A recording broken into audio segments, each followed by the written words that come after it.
parler Math-One. Pour ceux qui ne savent pas ce que c'est que le Math-One, eh bien tout simplement c'est le couple Mathieu Sommet et Antoine Daniel. On va repartir sur le concept principal de la chaîne qui est la review de fiction.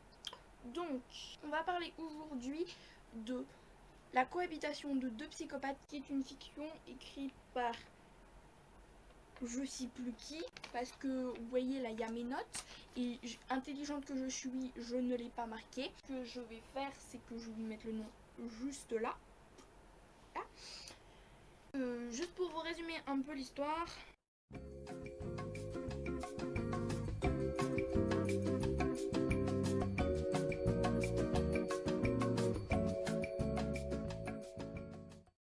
En gros, Mathieu va emménager à Paris avec son demi-frère Régis, mais au dernier moment, Régis le lâche pour aller habiter avec sa copine et Mathieu se retrouve donc à habiter avec Antoine. Sans spoiler, je vais essayer de vous résumer ce que j'ai aimé et ce que je n'ai pas aimé dans cette fiction. Globalement, il y a plus de positifs que de négatifs. On va commencer par les qualités. Donc l'écriture est fluide et bonne, donc avant toute chose je tiens à préciser quand même que les critères s'adaptent aux fanfictions et que je ne juge pas en fonction de critères littéraires dans le sens livre, parce que je ne peux pas juger une fanfiction écrite par une adolescente par rapport à un livre. Est-ce que tu vois le genre?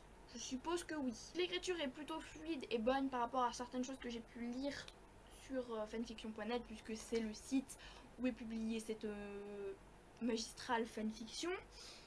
L'histoire est originale, c'est-à-dire que ce n'est pas un truc genre la soirée alcoolisée qui se termine un peu bizarrement, qu'on retrouve pas mal de fois sur ce site précédemment cité. Au point positif, la fiction développe un concept qui est d'intégrer une chanson à chaque chapitre. Ce chapitre porte le nom d'une chanson que j'ai vu sur pas mal de fiction, notamment l'excellent And We Run de Mini Bronze, il me semble, oui.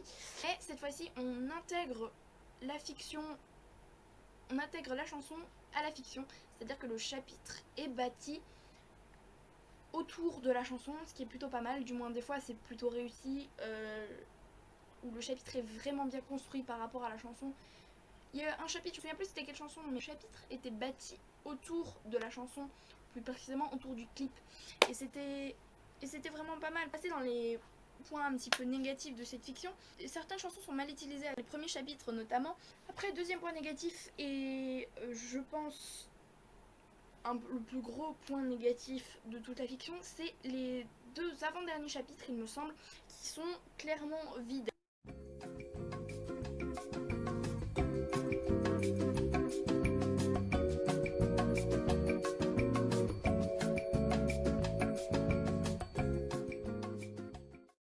Les chapitres sont vraiment vides, les actions se répètent et ça crée des chapitres vraiment pas très intéressants. Moi je me suis vraiment ennuyée à les lire ces parties là et je trouve ça vraiment dommage parce que le reste de la fiction est plutôt pas mal et ces deux chapitres là m'ont un peu... je sais pas comment vous expliquer.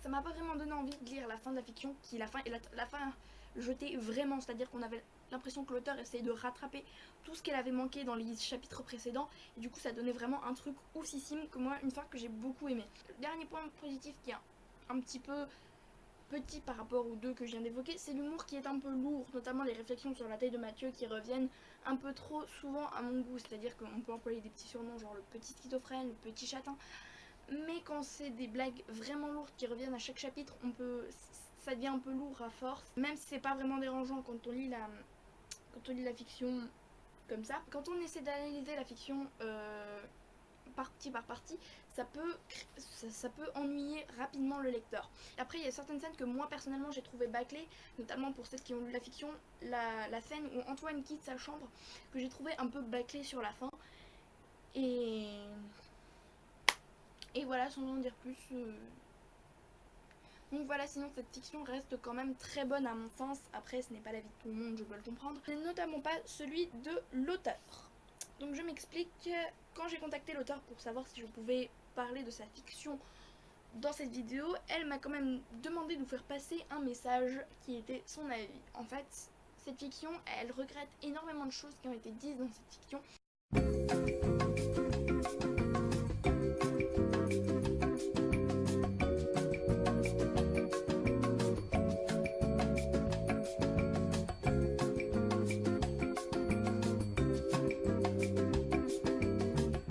peux comprendre totalement, des fois, moi qui, pour ceux qui me suivent sur refs.net, savent que moi je suis une adepte de réécrire totalement mes fictions.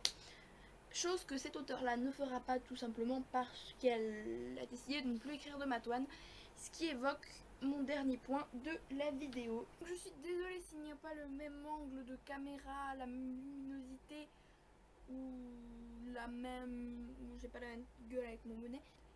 C'est parce qu'en fait, j'ai dû attendre que mon téléphone recharge vu qu'il était déchargé. Tout cela me semble bien évidemment logique. Et ça m'offre une parfaite petite transition pour vous parler d'un problème entre guillemets qu'a évoqué l'auteur, que je trouve particulièrement pertinent. Donc voilà. Un peu après, quelques mois après, je ne sais plus, un peu après son dernier chapitre, l'auteur a sorti un texte qui disait qu'elle n'écrirait plus de Matoine tout simplement parce qu'elle se mettait à la place de leur hypothétique copine et qu'elle se disait que si elle était à la place de leur hypothétique, pareil, hypothétique, je n'en sais rien et au pire je m'en contrebats les parties génitales que je n'ai pas. Si elle était à leur place, elle se sentirait vachement mal de savoir qu'on imagine son copain avec un de ses potes, et je me suis vachement remise en question à ce moment quand j'ai lu ça parce que je me suis demandé, moi, qu'est-ce que j'en pense? Et moi, étant une yaoïste de niveau assez important, je me suis dit qu'au fond, ça me ferait plus marrer qu'autre chose, du moment que je sais que ce n'est pas vrai. Et je me suis dit qu'au fond, toutes les personnes qui écrivent du Matoine à l'heure actuelle ou en ont écrit devraient se poser cette question parce que je pense qu'on ne devrait pas faire aux autres les choses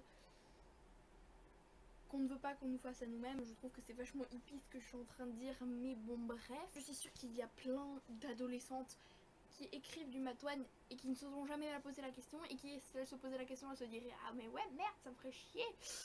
Bref, bilan de la bestiole, je pense que je lui donnerai 15. Et je pense qu'elle mérite nettement son 15.